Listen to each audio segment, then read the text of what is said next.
Hello everyone, Yashang.Tsutu. Today I will be going over our third grade Hmong high frequency words, or known as Yalua Shi or Shi Yalua Ka. List 1 là Shim Blong I, Gửi Ti, Mloa, Mong, Chua, Tin Hang, Tôn Hang, Giáo, Plow, Thơ, Nhã, Nhang, Besen. Ý rằng gì? Cứ ti, mlúa, mông, chua, tín hình, tôn hình, giáo, plow, thơ, nhã, nhang, besen. List 2 là xin blong ó. Thê, chai, chia, cha, cha, thang, khao, thọ. Hoa, khi, nglau, cháo. Ý rằng gì?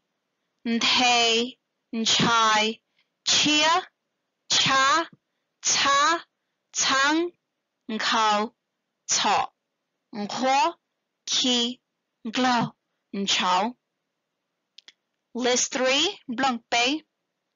Mpo, Chó, Chú, Chua, Chua, Chain, Cho, Chu Sang, J, Xin Bao, Thua. Ý rằng gì? Mpo, Chó, Chú, Chua, Chua, Chain, Cho, Chu Sang, J, Xin Bao, Thua.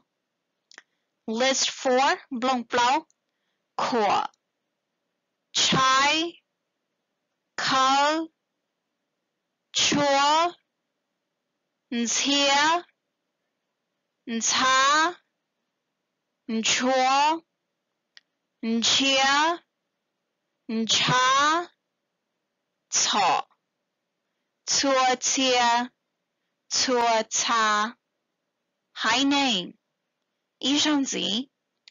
Kwa, Chai, Kao, Chua, Ntia, Nta, Nchua, Nchia, Ncha, Cho, Chua Tia, Chua Ta. High name. Blong Chi, list 5. Gong Cheng, Jing Gang, Cao, Tu.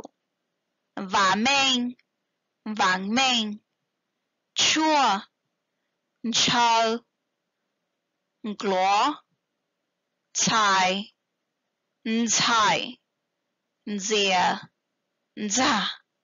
Ý rằng gì? Gong Cheng, Jing Gang, Cao, Tu. Va Meng, Vang Meng, Chua, Chao, Gluo, Cai, Cai, Zia, Za. 我知道。